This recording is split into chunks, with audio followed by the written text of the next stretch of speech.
o Viver Plenamente de hoje inicia falando sobre 10 de dezembro, dia da Declaração Universal de Direitos Humanos. Em 10 de dezembro é comemorado o Dia Internacional dos Direitos Humanos e nesta data, em 1948, foi proclamada pela Assembleia Geral da ONU a Declaração, então, dos Direitos Humanos. Um primeiro documento de caráter universal de proteção aos direitos humanos e que tem inspirado desde então as constituições de estados democráticos. E atualmente a gente conta, a gente está com um dado bem atual aí, 8 bilhões de pessoas no mundo. A gente está gravando esse programa agora aqui em novembro. Esse número foi atingido em 15 de novembro de 2022 e a tendência é que a população aumente ainda mais. Então esse dado foi trazido pela doutora Larice. Seja bem-vinda, doutora Larice, que é a minha convidada de honra de hoje, que veio conversar conosco, então, sobre direitos humanos. E a gente vai falar também sobre esses dados populacionais aí e sobre a questão, então, da Declaração dos Direitos Humanos das Pessoas. A Larice Fagundes é conhecida na região do Vale dos Sinos e Grande Porto Alegre por advogar e atuar nas áreas de família, previdência e causas sociais. Eu sei que ela sempre abraça várias causas sociais e levanta várias bandeiras em causas e em prol de pessoas que precisam de um auxílio. Com formação e especialização nas áreas contratuais e família, ela atua bastante também. Formada em Direito pela Unicinos em 2012, pós-graduada em Direito Contratual na Uniriter em 2014. Larice é uma advogada apaixonada pelo seu trabalho, determinada e com um grande comprometimento com os seus clientes. Doutora Larice, seja bem-vinda ao Viver Plenamente, tratando de um tema tão especial. Conta para nós um pouquinho da tua trajetória. Por que direito? Como é que tu veio parar nessa área, E qual a área que tu estás atuando neste momento? Olá, Aline. Muito feliz de participar do teu programa.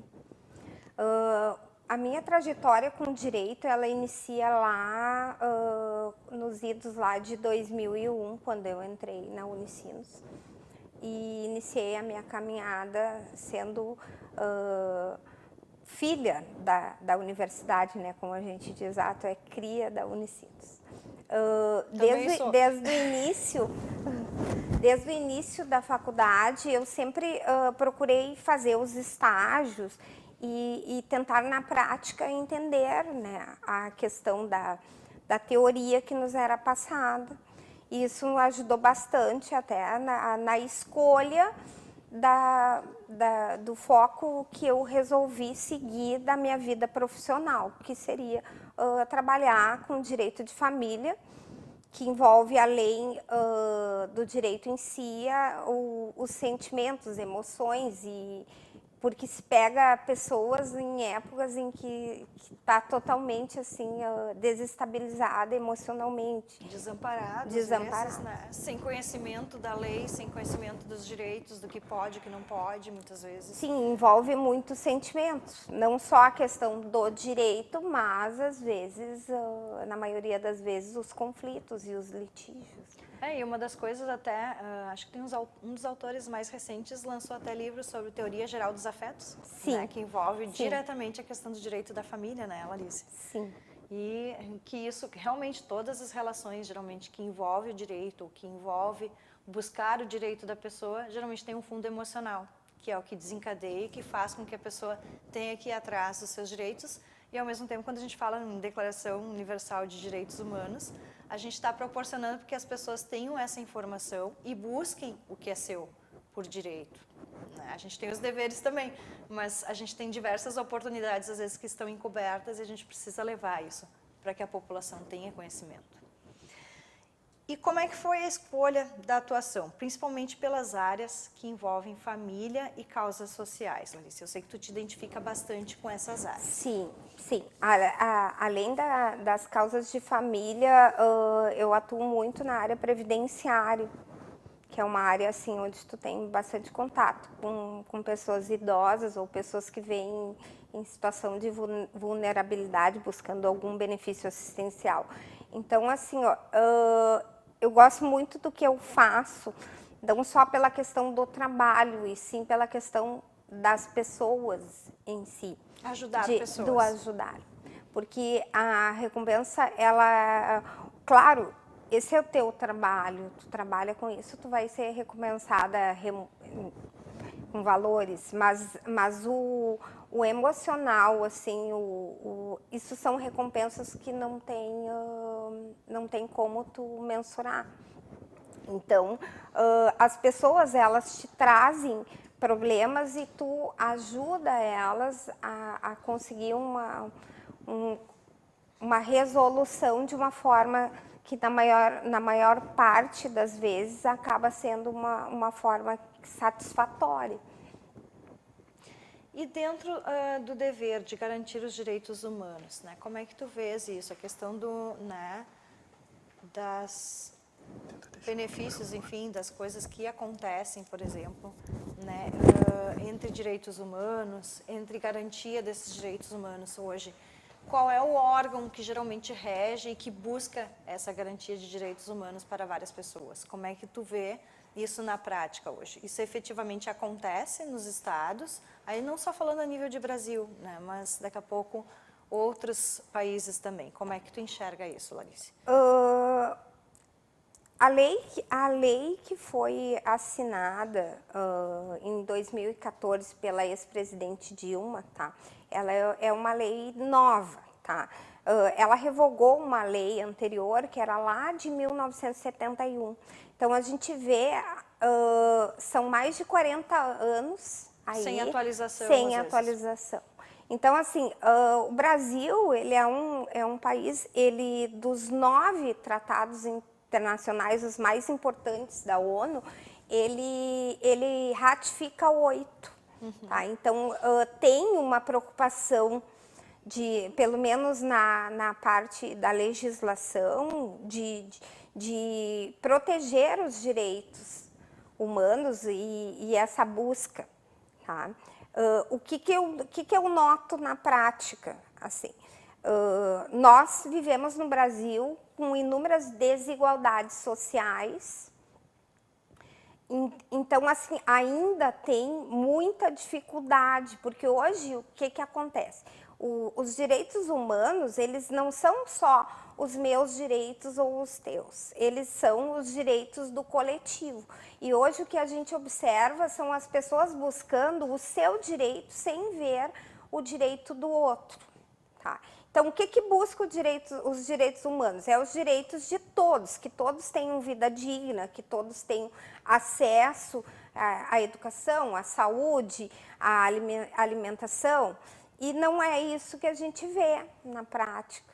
Tem muita desigualdade ainda. Claro que é super importante de ver que no mundo todo se caminha para essa busca de preservação, mas ainda tem muitas dificuldades, tem um caminho ainda bem longo para percorrer. No meu entendimento, direitos humanos tem como foco a coletividade, e não é assim que a gente vê, mas temos os avanços, né, ali. Vários avanços já, felizmente, né? A questão da lei de inclusão, a questão de trabalho, melhores condições, a questão da mulher no mercado de trabalho, né, Larissa? Acho que todos são pontos que a gente tem que levantar essa bandeira, né, e lembrar que existem vários aspectos aí que ainda carecem de atenção, e é uma longa construção, ainda tem, né, muito machismo, ainda tem muito preconceito. Sim. Ainda temos, né, muito problema em termos de aceitação disso em sociedade. A gente precisa Sim. falar sobre isso. Esses espaços, que nem esse que a gente está abrindo aqui hoje, são para isso. E eu olho para ela lá, brilha o olho, assim, quando a gente fala sobre isso, porque realmente é, né, o que tu gostas de fazer. E na tua opinião, né, Larissa, com efetivo fortalecimento na promoção dos direitos humanos no Brasil, o que seria importante, né, o que seria daqui a pouco um aspecto a gente olhar e ter uma atenção mais próxima em termos de direitos humanos no Brasil? O que tu sugeriria para uma melhoria, por exemplo? Qual é a tua opinião a respeito disso? É que, como eu falei, os direitos humanos são os direitos do coletivo, tá? E isso tem que ser trabalhado lá no início. Um trabalho que deveria ser feito ainda nas séries iniciais de inclusão, de empatia com o próximo, lá no início, e não tipo, deu um problema e daí agora se vê os direitos humanos. Não. Seria de fazer este trabalho iniciando pelos pequenos, tá? Porque daqui a alguns anos nós precisamos, estamos sempre em mudanças, né, Aline? E as leis, elas têm que nos acompanhar nessa caminhada. Então, eu acho válido, agora, né, o ano que vem nós temos as trocas de governo, de governantes, né, tem uma série de projetos voltados para essas iniciativas de educação, né, tudo.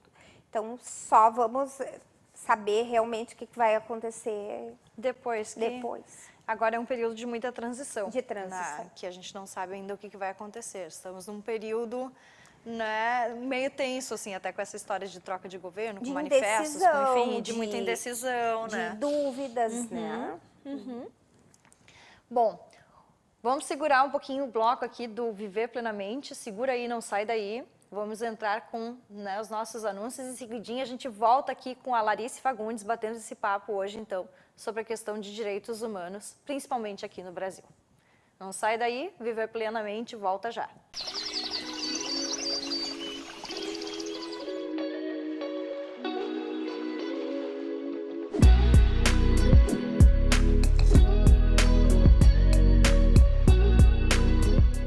A Contratos RH é uma empresa especializada em gestão de recursos humanos, com experiência em recrutamento e seleção de profissionais de todas as áreas. Nosso foco é a avaliação profissional e diagnóstico empresarial, buscando precisão e assertividade para o mercado. Estamos localizados na Rua Silveira Martins, 109, em Novo Hamburgo. Fale com a gente pelo telefone 30 66 41 40. Consultório Estético Doutora Jéssica Knevitz, localizado no centro de Novo Hamburgo, oferece aos pacientes tratamento personalizado nas áreas de harmonização facial e corporal, cuidados com a pele, peelings, botox, preenchimento, bioestimuladores, fios PDO, microagulhamento, lipoenzimática e protocolo Bumbum Max. Prepare-se para o verão 2023. Agendamento 51996713022, Avenida Pedro Adams Filho 5114, Sala 804. Instagram @jessica.knevitz. Na Denegre Psicologia você encontra atendimento psicológico e psicopedagógico clínico e acolhedor. Atuamos na área da psicologia clínica, psicopedagogia clínica com atendimentos individuais, atendimento de casal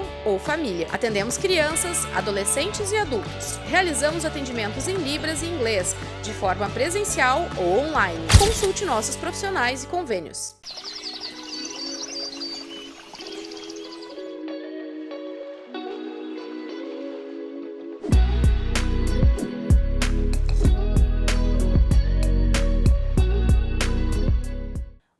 Voltamos com o segundo bloco do Viver Plenamente de hoje. Hoje conto com a presença da doutora Larice Fagundes, que veio esclarecer dúvidas sobre a Declaração Universal de Direitos Humanos. Larice, vamos lá, não, direto no rim, assim, né? Chega perguntando, chega chegando. De quem é o dever de garantir os direitos humanos das pessoas? Esse dever é o dever do Estado, tá? Ele está previsto na Constituição Federal, no artigo 144, tá? Só que, na minha opinião, tá? Quando vem o acontece que tem Sim. aqueles várias vírgulas.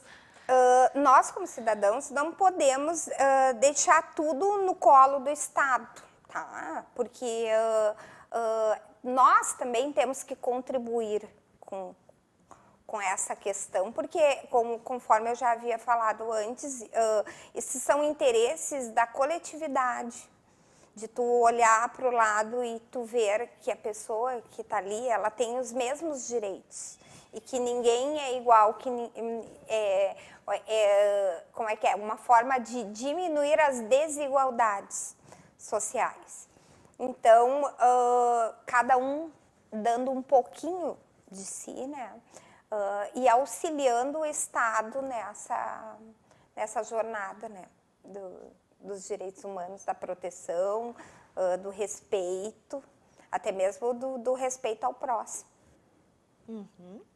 E quanto à saúde, o que é a tua opinião, a tua sugestão, né, em termos de direitos humanos dentro da saúde hoje no Brasil? Como é que tu vê todo esse cenário? Principalmente depois de todos esses ocorridos e agora está voltando casos de Covid Sim, novamente, então a sim, gente tem que falar sobre isso. Voltando para trás um pouco, na questão de saúde, eu acho que quando veio a pandemia ali, nunca ficou tão claro o caos que já se via falando, né? Hoje, tá lá que é direito de todos de terem a saúde, terem educação, etc, etc. Só que em relação à saúde, se tu não tens condições hoje de tu fazer o pagamento de um plano de saúde separado, tu sabe que tu não tens o atendimento. Ou seja, às vezes ainda de forma muito precária, sim, né? Não está totalmente assistido. Sim, ou seja, novamente se pergunta onde estão os direitos humanos, que seriam os direitos de todos. Né? Durante a pandemia, todo mundo deveria ter um atendimento, todo mundo deveria ter uma assistência. Só que esse caos da saúde, ele já vem vindo há bastante tempo. Tá? E o que acontece? Novamente vem a questão dos direitos, de eu ver o meu direito. Se eu tenho condições de fazer o pagamento do plano de saúde e a minha família, ela consegue estar assistida e eu não estou utilizando a rede pública, é como se o problema não fosse meu. Né? Então, vai em confronto a questão direta dos direitos humanos. Como não é um problema meu, então tudo ok, né?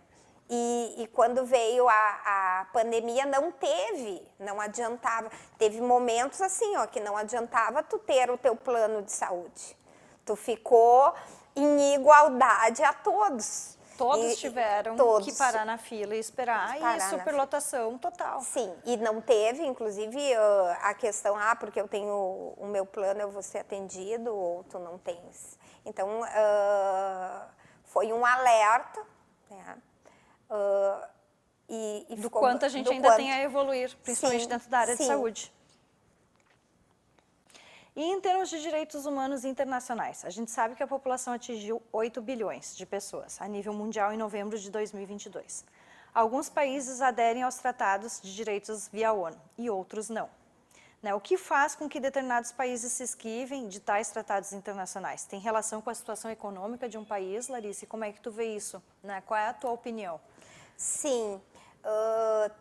Geralmente são países em que tem ou fazem vista grossa aos direitos humanos, ou são países assim que vivem em extrema miséria e afins, tá? Entre esses países que se for olhar o ranking, eles estão lá nas últimas fileiras, tá? De proteção aos direitos humanos.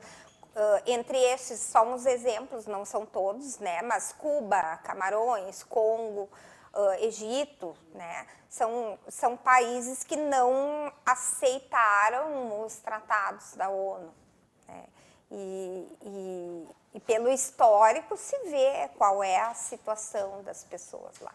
Pessoas que vivem em extrema miséria, pessoas que vivem em escravidão, em exaustão, que não tem horário de trabalho, não tem respeito à mulher. Né? Então, geralmente são esses países que não têm, que não aceitam esses tratados, porque esses tratados são acordos onde tu te compromete, como se tu estivesse assinando um contrato, a cumprir com aquilo que tu estás aceitando. E países de poder econômico mais alto também às vezes não aderem porque não querem perder esse espaço econômico também. Como, por exemplo, daqui a pouco a gente poderia citar os Estados Unidos, né? Sim, mas até que os Estados Unidos, ele tem uma preocupação. Ainda existe essa preocupação com os direitos humanos. Porque isso é uma preocupação, né? Porque as pessoas falam muito, primeiro mundo, enfim. Mas como é que é a questão de direitos humanos e saúde pública lá? Né? Se a gente parar para pensar, são formas diferentes de lidar com essas situações também. Sim, são bem diferentes das nossas. E por exemplo, esses países mais pobres lá de Congo são países que além da questão da pobreza, eles não têm o mínimo. Nada, né? De assistência. Às vezes morre e não sabe nem do que. Sim, sim. Tanto é que quando tem essas grandes epidemias e coisa, lá, assim, os números de... É avassalador o nível de mortalidade. Né? E a promoção e incentivo à educação? Vamos falar de uma área um pouquinho mais leve também, né? Como é que é isso, né? A educação e informação também é um direito público e que entra nos direitos humanos. Qual é que é a tua opinião a respeito desses projetos, voltados principalmente para a promoção de educação? É que a questão da educação, novamente, ela passa pelos governantes, né? Da questão de...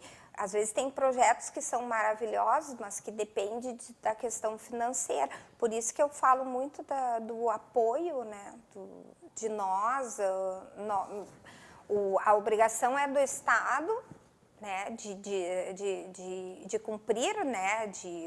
Mas da comunidade em si de dar o apoio a esses projetos. Porque às vezes tem projetos, como eu ia dizer, maravilhosos, mas que não tem a parte financeira.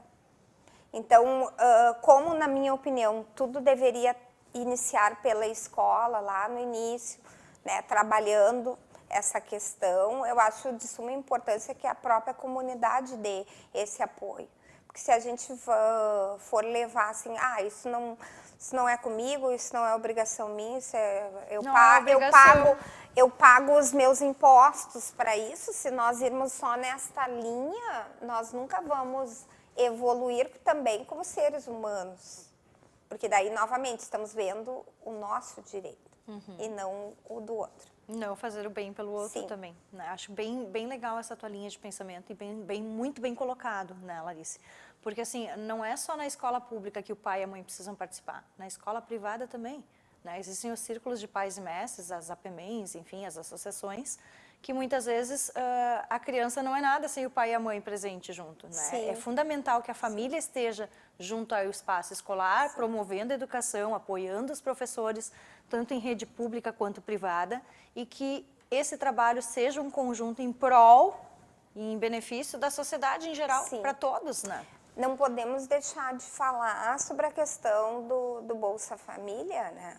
Porque o Bolsa Família, que é muito criticado. Ele iniciou como Bolsa Escola, né? Num projeto lá atrás, acho que do Fernando Henrique Cardoso. E ele era um incentivo para que as crianças não fossem para o mercado de trabalho e tivessem a oportunidade de estudar, para que tivesse uma ajuda de custo, então, em casa com os pais. E posteriormente vira a Bolsa Família. Como é que tu vê esse projeto? Não, porque assim, o Bolsa Família ele está praticamente vinculado à questão da escolaridade, né, dos filhos em escola. Tanto é que um dos requisitos é que as crianças estejam regularmente matriculadas. E tem um trabalho, sim, excelente que a gente tem que falar, que é o trabalho do CRAS nas comunidades, porque com o CRAS se teve um maior controle sobre essas questões, com o CAD único e toda essa parte administrativa.